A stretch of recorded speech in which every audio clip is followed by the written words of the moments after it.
Okay, so let's get weird here. We talked with Ryan Day on Tuesday afternoon while Andrew was also out at a 707 camp. Welcome to Buckeye Talk. I'm Stephen Means. That's Andrew Gillis. Get the text 614-350-3315. We're talking to you through a podcast, or maybe if you're watching this part on YouTube, go listen to the rest of this Buckeye Talk. It's going to be an interesting conversation, but we're starting with the thing Ryan Day said on Tuesday afternoon that he didn't have to say, but he said it anyway, and now we have to talk about this very weird thing. Ryan got asked a question about the running back situation, which we know. You got Quinshon Judkins, you got TreVeyon Henderson at the top of that room. And then at the bottom of that room, you got two true freshmen, James Peoples and Sam Williams-Dixon, who might very easily be at the top of that room 6 months from now when Quinshon Judkins and TreVeyon Henderson are probably both out the door. Obviously, you've got two guys in your 2025 recruiting class, and Bo Jackson and Isaiah West coming in with those guys. Maybe you're adding Jordan Davis into that mix at some point. At least they hope to. But Andrew, Caleb Downs, 5-star safety, maybe the best safety in college football, one of the 5 best defensive players in college football, part-time running back. What do you think of that idea? I think Ryan Day got his edition of NCAA football like a month earlier than we did. And I think he was just screwing around on the PlayStation and went, hey, this guy's really fast. Let's have some fun. I think it's a fun concept, and we're recording this on Tuesday, June 18th. I think it's a fun, month-long, what if Ohio State did this? What if Ohio State had this idea in their back pocket that they could use Caleb Downs, and this could be really special, and this could be really fun, and this would be wonderful. I think it's just a fun idea. I don't think it makes a heck of a lot of football sense. I think one of our texters sent in, and I agree, I think maybe start at like punt return if you want to put the ball in his hand so desperately. Because here's the thing that I keep coming back to. And I made this point, if you'll remember, I made this point during the year when we talked about like that Devin Brown package. Should Devin Brown play in the red zone? Should he be your red zone quarterback? Should he be your short yardage quarterback? Should you use him more? Should you use him more effectively? Like, I just don't like the idea of taking off players on the field for a gimmick, and that's what it would be, because Caleb Downs is going to be a first-round pick because he's a safety, and is Caleb Downs better than TreVeyon Henderson running the ball? Probably not. Is TreVeyon Henderson or is Caleb Downs better than Quinshon Judkins running the ball between the tackles? Probably not. Caleb Downs is a great athlete. He's a great football player. He's a great safety. Like, I just think it's a fun idea to put in people's heads and a fun idea to say, like, this is what we can do. But Ohio State has the best running back tandem in the country, and I just have a hard time rationalizing why you would take them off the field for any given time. So, like I said, if you desperately want the ball in his hands, if you're saying, man, we got to find a way to get the ball in Caleb Downs' hands, teams are going to punt it to you this year. Teams are going to kick off to you this year. Try that. You're boring. You're really boring. I'm boring, but I'm right. It's boring. No, you're not right. I'm boring, but I'm right. No, you're not right. It's boring. You got 16 games to play football. It's boring. You can give Caleb Downs the ball 5 times. This is not a situation where we're asking Caleb Downs to be a regular in the running back. He's not Travis Hunter. He's not playing both ways for the entire game. In fact, Ryan Day, it was fun, but he also, listen, we like our running back room. We think we got 4 really good guys there. He mentioned TreVeyon, Quinshon, Sam, and James. He didn't mention TC Caffey, but I think TC Caffey's in that mix as well. It's more about you got to find ways to get through the year. You got to find ways to be creative. He brought up the fact that they're going to run the quarterback more, whether it's Will Howard or Devin Brown as your starting quarterback. That takes some carries out of the running back's hands. But, you got 12 regular season games. Be fun. Try something creative, right? Ryan Day's not calling plays. This is an opportunity. Chip Kelly mentioned this back in March, which I think is hilarious in hindsight. The fact that he was telling Tim Walton, hey, Caleb Downs would be a heck of an offensive player, and maybe he should be an offensive player. He played a little bit of offense, obviously, at Mill Creek High School in Georgia. The punt return thing, yes, he had the 85-yard punt return at Alabama against Chattanooga. He had 87 punt return yards on the year. So it's not like this. He was a normal punt returner. He had 4 the entire season.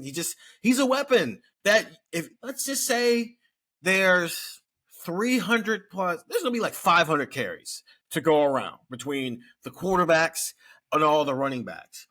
Can Caleb Downs get 5 of them against Marshall or Western Michigan? Or maybe you've got a little cool wrinkle that you throw out there against Oregon. But the more important reason why it was brought up, the fact that it's Caleb Downs is why we're starting the podcast with this, Andrew. Right. The bigger thing is they've got 4 guys. 2 of them have never played college football before. One of them just got here and has spent the last 2 years getting 250 plus carries in each season. And the other one has never really gotten through a full college football season, regular season, right, without injuries.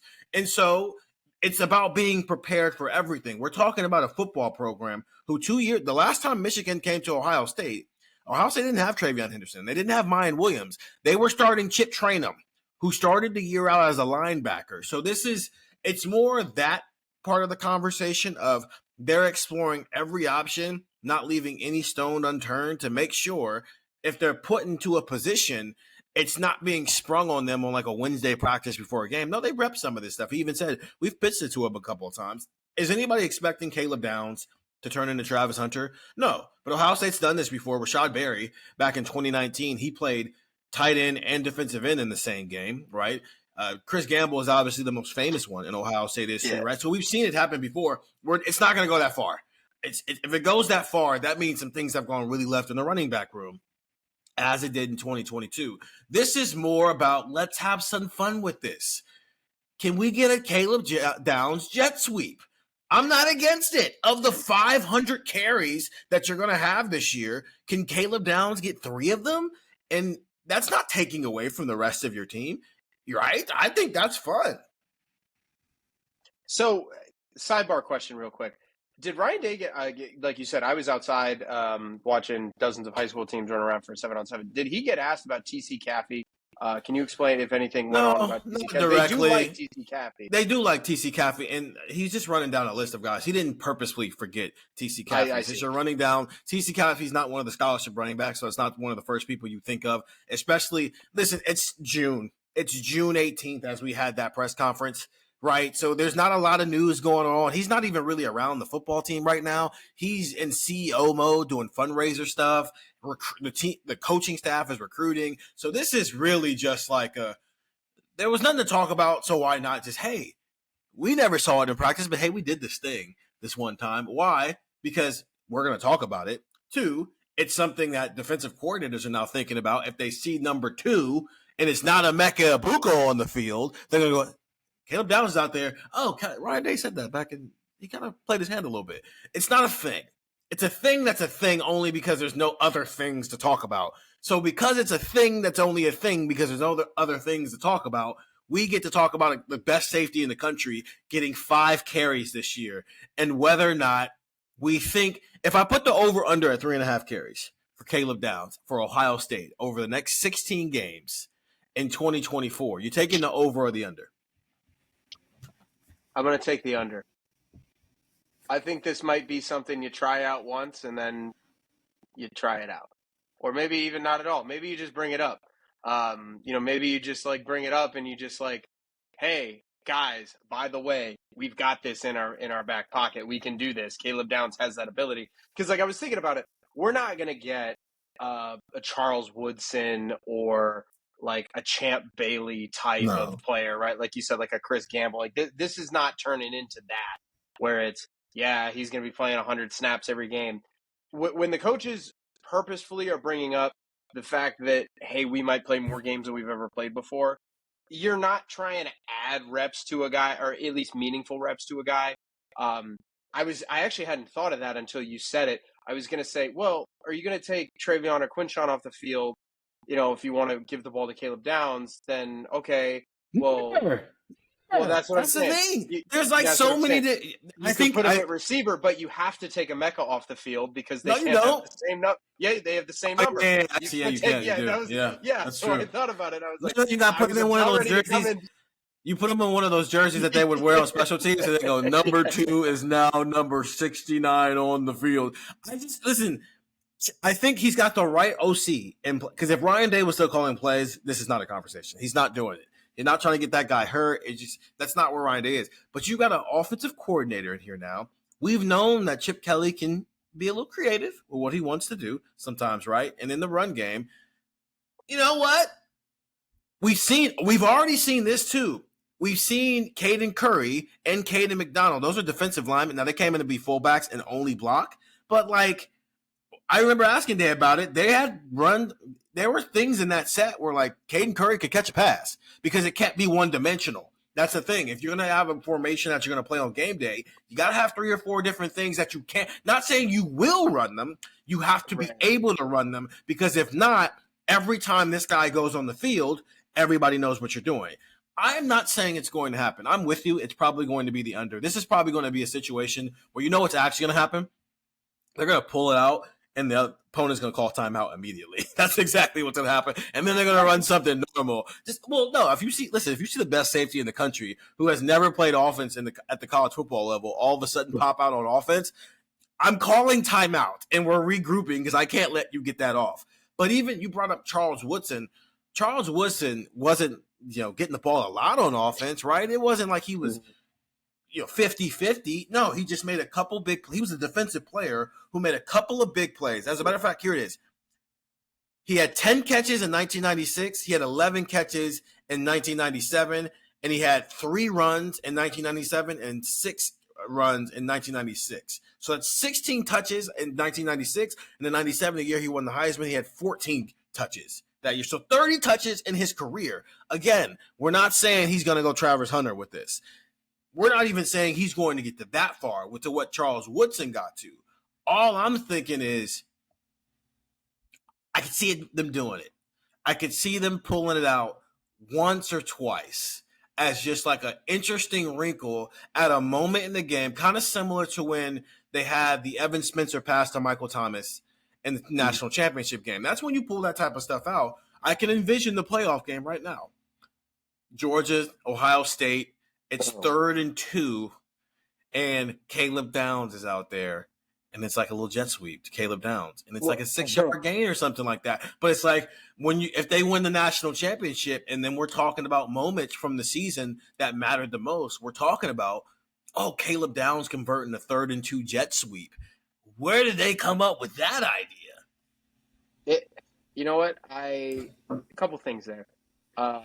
It would take some major guts to call that in a playoff game rather than like we're going to show it against Iowa because we play Oregon the next week, right? I mean, they did it in a playoff game. The last. I know.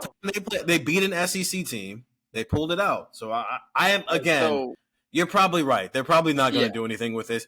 I'm just having fun with this because it's June 18th and there is no football. So Ryan Day decided to tell us that the best safety in the country is at least in the running back room every so often, where the bigger benefit is that he's just seeing things from a different perspective. So there's 2 points I want to make. One, I'm a little bit of a wet blanket, and one, let's let our imaginations run wild. Let's do this, man. The wet blanket one is, I think, like if you're going to do that, it's like, let's run a jet sweep to Caleb Downs. And it's like, hey man, we're going to have you go in motion. We're going to have you go like an orbit motion. We're going to throw a swing pass to you. You get 6 yards and you get the hell out of bounds because if you don't want Caleb Downs to take a hit, right? Like imagine like the storylines coming out of that. If, it's like they do that thing that you mentioned it to me before Purdue. You're like, they're going to do something funky this week because they play Penn State next week and they need to win this game. They're going to try something. That was the week we saw the Devin Brown package. Can you imagine the storyline where Caleb Downs is not in the lineup because some corner against Iowa in a 27-10 game rolled up on his ankle in the 3rd quarter when they tried this? It's like you don't want to do that. So I think you protect him as best you can. You're not handing him the ball and saying, hey, we're going to run right between the guard and the tackle, go get some yardage. You're running a jet sweep. You're running a pitch. You're running something like that. Yeah, you're doing something. Now, where we can let our imaginations run wild, I need you to imagine this scene, Buckeye fans, because I need you to embrace your inner fandom and your inner craziness. It is December 2026 in New York City, and Ohio State has put on the Heisman Trophy push.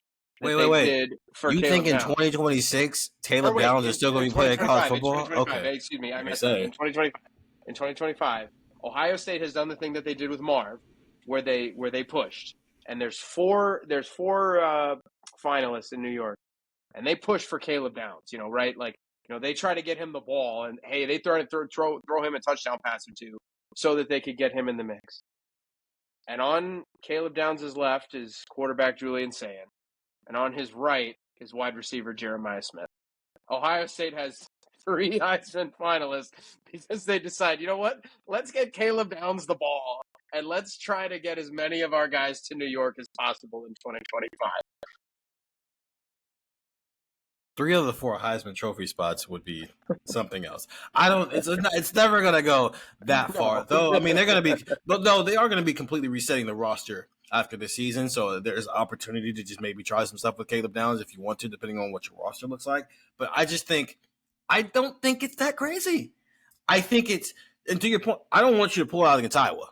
I don't want you to pull it out against Marshall and Western Michigan. I want you to pull it out against Oregon. I want you to pull it out against Penn State. I want you to pull it out against Michigan or in a playoff game, in a game that matters. That's where you pull that out in those situations. That's the ultimate middle finger to Michigan. No, like you're up by like 28 to 10. It's just in the third or fourth quarter, because Michigan. I don't think it's that because Donovan Edwards has thrown passes in 2 of the last 3 Ohio State Michigan games. It's just when the talent is equated like that, you got to get a little creative. And Ohio State doesn't really get creative in those games, as I've mentioned before. They do a lot of it the week before. Again, we're going a million miles with something that maybe we're only supposed to just back out of the garage with because it's June and Ohio State is in summer workouts. And so Ryan Day, you said, you know what? Let's just sprinkle a little spice. It was an impromptu Ryan Day press conference. We found out about it yesterday. We were going to be getting it. It was about 15 minutes. It was pretty laid back. There's not a lot going on. So it's a lot of recruiting talk, right? Obviously, he answered some questions about Aaron Dutson and her leaving for Michigan. Well, he didn't really answer. He answered the question by not answering the question. He said, I would rather talk about the people who were still in the building. So there was that. It was a couple other things that were coming down, just some housekeeping things we talked about. He did say that everybody who was unavailable in the spring has been full go all summer. That's guys like Lathan Ransom, Brandon Ennis, Bryce West, Malik Hartford. We can keep the list going on. All that list of guys. Everybody's full go in the summer. That's the most important thing that happened. The most fun thing that happened is while he was talking about the running back depth and their need to continue to grow that depth, especially over the first half of the season with guys like James Peoples and Sam Williams-Dixon, is that, hey, maybe we throw our 4 or 5-star safety back there and let's just see what happens. Because why not? It's football. Let's have fun. Okay, we're going to take a quick break there. As Andrew kind of mentioned there, he was also out there doing a very different thing than I was doing, talking with some recruits. This was a 7-on-7 camp. Get the text 614-350-3345. A lot of that information has already been in your phones. If you're watching this on YouTube, go check out Buckeye Talk wherever you listen to Buckeye, wherever you find podcasts. For those of you who are listening to the podcast, we'll be right back after this break.